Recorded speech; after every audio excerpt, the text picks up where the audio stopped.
Today, we begin a new series from a book by American writer Edgar Rice Burroughs.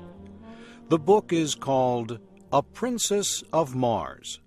It is the first book in a series that Mr. Burroughs wrote about a man who travels to Mars during the last years of the 1800s. There, the man meets strange beings and sees strange sights. At first, he is a captive, then a warrior, and after many battles, a prince of a royal family. Shep O'Neal begins the story of A Princess of Mars.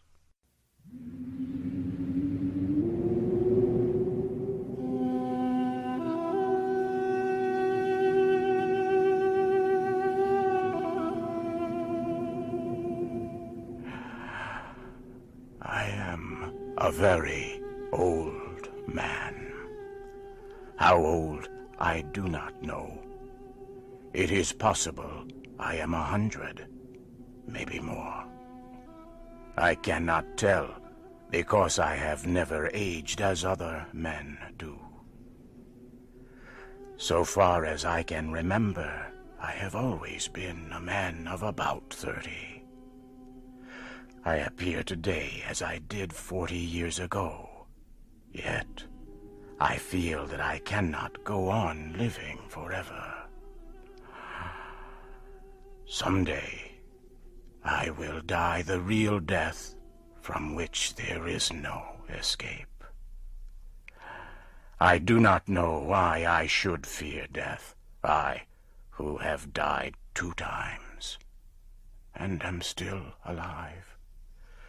I have never told this story. I know the human mind will not believe what it cannot understand.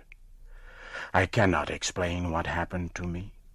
I can only tell of the 10 years my dead body lay undiscovered in an Arizona cave.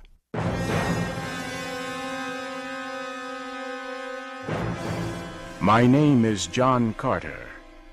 I am from the state of Virginia.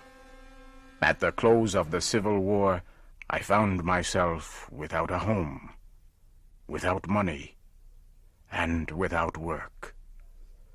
I decided the best plan was to search for gold in the great deserts of the American Southwest. I spent almost a year searching for gold with another former soldier, Captain James Powell, also of Virginia. We were extremely lucky. In the winter of 1865, we found rocks that held gold. Powell was trained as a mining engineer. He said we had uncovered over $1 million worth of gold in only 3 months. But the work was slow, with only 2 men and not much equipment. So we decided Powell should go to the nearest settlement to seek equipment and men to help us with the work. On March 3rd, 1866, Powell said goodbye. He rode his horse down the mountain toward the valley.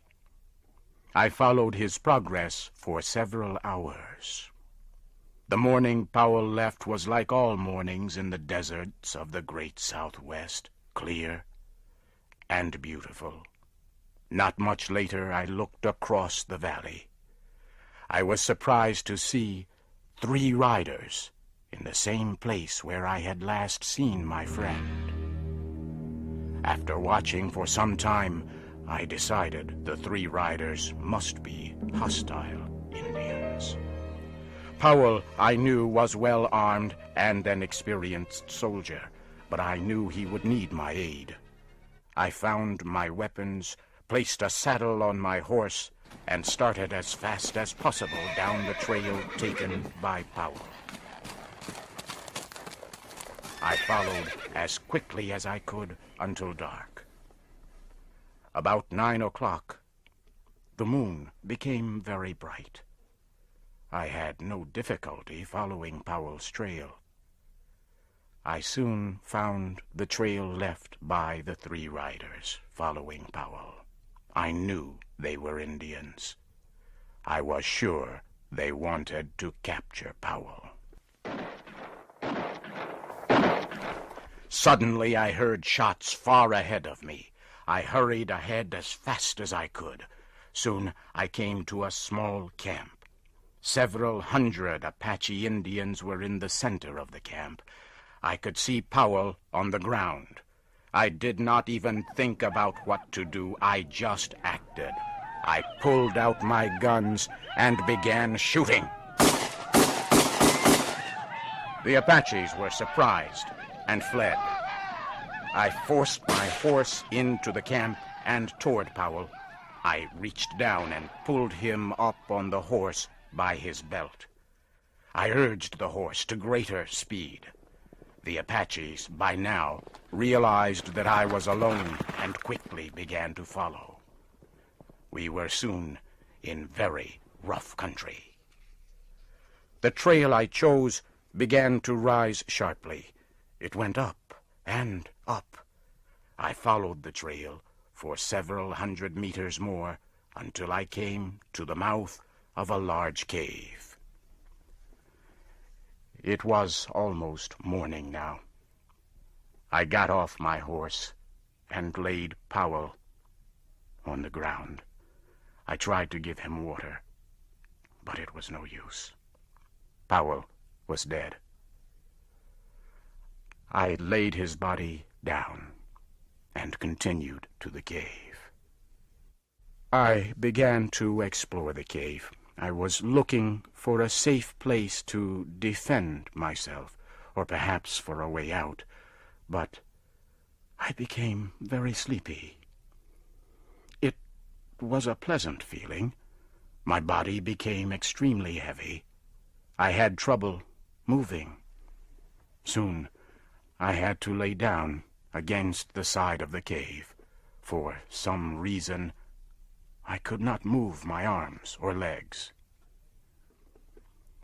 I lay facing the opening of the cave. I could see part of the trail that had led me here. And now I could see the Apaches. They had found me, but I could do nothing. Within a minute, one of them came into the cave. He looked at me, but he came no closer. His eyes grew wide. His mouth opened. He had a look of terror on his face. He looked behind me for a moment and then fled. Suddenly, I heard a low noise behind me. So could the rest of the Apaches. They all turned and fled. The sound became louder, but still I could not move. I could not turn my head to see what was behind me. All day I lay like this. I tried again to rise, and again, but I still could not move. Then I heard a sharp sound. It was like a steel wire breaking. I quickly stood up. My back was against the cave wall. I looked down. There before me lay my body.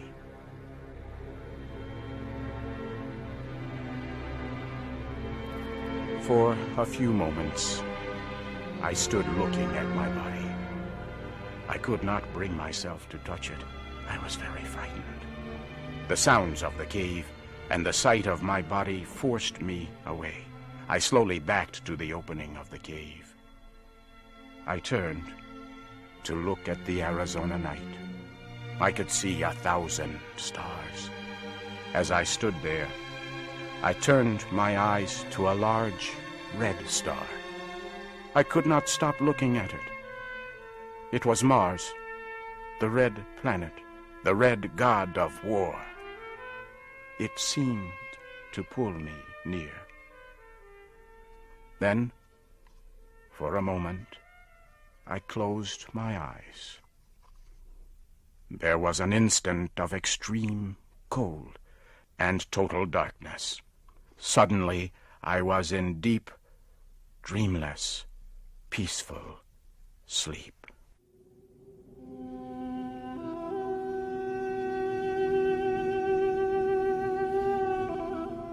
I opened my eyes upon a very strange land.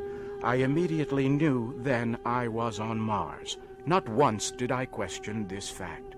My mind told me I was on Mars, as your mind tells you that you are upon Earth. You do not question the fact. Nor did I. I found myself lying on a bed of yellow-colored grass that covered the land for kilometers. The time was near the middle of the day, and the sun was shining full upon me. It was warm. I decided to do a little exploring.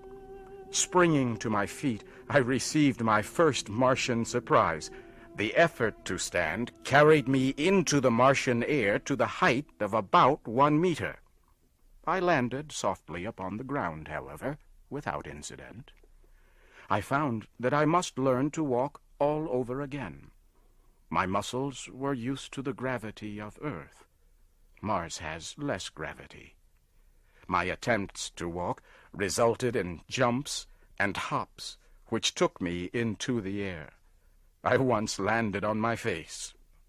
I soon learned that it took much less effort for me to move on Mars than it did on Earth. Near me was a small, low wall. Carefully, I made my way to the wall and looked over. It was filled with eggs, some already broken open. Small, green creatures were in them. They looked at me with huge red eyes. As I watched the fierce-looking creatures, I failed to hear 20 full-grown Martians coming from behind me. They had come without warning. As I turned, I saw them. One was coming at me with a huge spear, with its sharp tip pointed at my heart.